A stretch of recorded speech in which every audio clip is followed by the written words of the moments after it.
You know, it was a time when you heard the talk, you knew it was possibly coming. And I think down to the last minute, you're still hoping that it doesn't happen. Because I did like Charlotte. I just finished building a house there and thought that we would be there for a very long time, obviously. And it didn't happen. So it was really difficult to know that the team was moving to New Orleans. I think everyone in the organization had hopes that it wouldn't leave. My opinion is that the team was one victory away from staying in Charlotte. We were up by 17 points in the third quarter against Milwaukee in the semifinals of the playoffs. We lost that game 6 at home and went to Milwaukee and lost game 7 there. If we win game 6, we're on our way to the conference finals against the Bulls. The election for the new arena would have been in the middle of that playoff series, and I think they would have voted for an arena.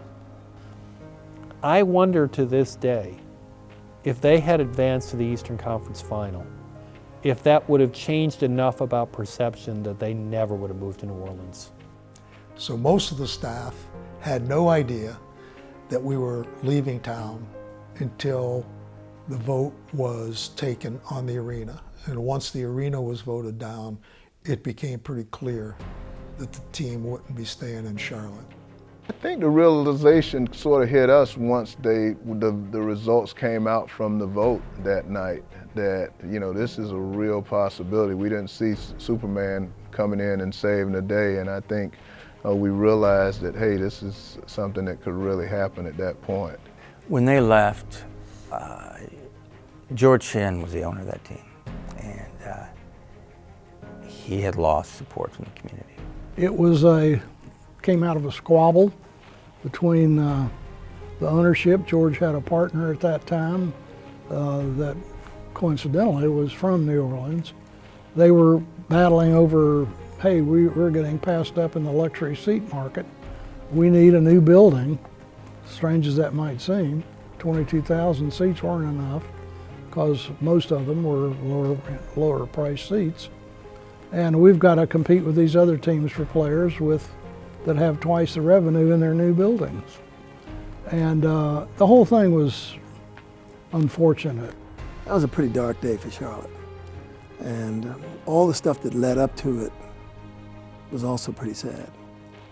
And sometimes maybe great fairy tales sometimes don't always have happy endings. And this was not a happy ending for us. I was probably in Denver at the time, working for Denver, and I would come in and scout, and the crowds were sparse, you know. The atmosphere was gone. The spirit was broken. It was sad, and it was especially sad for me in the sense that I had been there from day one. Not that I was responsible for building any of it, but just I had been on the ride up, on the coattails of other people, players and staff members, and to see it fall so far was shocking and disheartening. You could see there was an incomplete sentence. This franchise had had so much success here, and then for the city to kind of reject them through more or less a referendum and force them to pack their bags and head to New Orleans. Interestingly enough, we built a brand new arena in the late 80s, but the NBA arenas started to change substantially. And what was a brand new toy for us became, in the minds of people who were looking at revenue and the earnings associated with the right kind of arena, saw Charlotte's Coliseum as a relic. And the push to build a new arena and the unwillingness of the city to do it at the moment that the current owners at that time wanted pushed them out of town. And the NBA needed to be here, and the fact that the NBA came back so quick tells me how much the NBA believed that they should have stayed here. I mean, you know, unfortunately, whatever side you fall on this, you know, an agreement couldn't be reached with George Shinn and the city leaders at the time, and they needed, both of them probably for their own sanities, probably needed to move in opposite directions. And unfortunately, we as a market suffered 2 years without NBA basketball. We regretted it a lot. The relationship between ownership and the city had been in a state of decline and was at a dead end. And the team, it was clear the team needed a new building, but I don't know exactly, I don't remember the dynamics exactly, but they weren't going to get it, and so they picked up and said, we're going to New Orleans. When it happened, I was like, ouch, because you always wanted to think of the Charlotte Hornets, the Hornets. It was sad because I felt like there is no Hornets without Charlotte, and when they went to New Orleans, I'm like, I couldn't even identify with the Hornets in New Orleans. To take a franchise away from a basketball crazy state like North Carolina, I thought that was sad. It just was sad. It really was, because I remember those 24,000 screaming fans. 9 years selling out, screaming, 10,000 on the waiting list. Then all of a sudden, the team in the playoff and they got to black it out because fans are not showing up. But then all of a sudden they moved to a new city, and it just wasn't real for me. Disappointed. I think you're disappointed whenever a city loses a franchise or loses a team. But for Charlotte, because I had played there, a couple of times, I was, probably more disappointed because you knew the fan support that was there, and the people that would miss the team, and the impact of just having a team leave your city. I don't think anything ever really good comes out of that. So I was extremely disappointed, but hurt for the fans. We had lost something that was very valuable. It's like you're almost grieved because the Hornets were such a big, huge part of the making of Charlotte, the city. And here it is, these kids and adults are, it's been part of their life for the last 10, 15 years, and now it's gone. It's like some of your family moving away, because you did take a lot of pride in the fact that you were involved in the beginning, but you knew for financial reasons or whatever that they thought it was best to move it.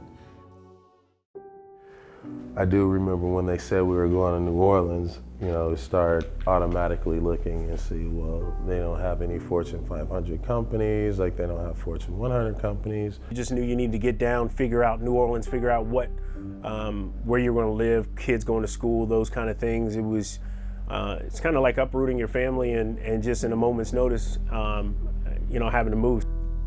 The Hornets were first for the town. It was the first big national recognition that Charlotte had received other than banking. When you lose your first love and you feel jilted. I knew how much that team meant to the fans, and I knew how much the fans followed the players. I knew how much the players loved Charlotte, because it's a great place to live. I couldn't believe it. I'm like, well, all right, what's going to happen? We're not going to have a basketball team in Charlotte, an NBA team in the Carolinas. I couldn't imagine. I didn't know what it was going to be like. And after I retired and got here, we didn't have a team. It was a dead period. The NBA wasn't here. It was a missing, obviously a big missing piece of Charlotte. After a couple of years, where are we in the memory books? The team went to New Orleans. Are we in New Orleans, or are we just floating somewhere? Because what we did in Charlotte is just gone. And how many of us who are diehard fans thought it was so strange to call them the New Orleans Hornets. And so it wasn't a good time. Let me just put it that way. But knowing the people here, the people that run this city, they were going to get another team back. I think there was a lot of feeling, and people gambled here that the commissioner of the NBA at the time, David Stern, wouldn't leave the city alone without an NBA franchise. It had tasted that type of success here. It was a market that they had mined exclusively. Why walk away from all of that work because of what happened here in Charlotte? In one of our last meetings with the mayor and the civic leaders, that's where they told us, well, we'd be happy to make sure that a building gets built.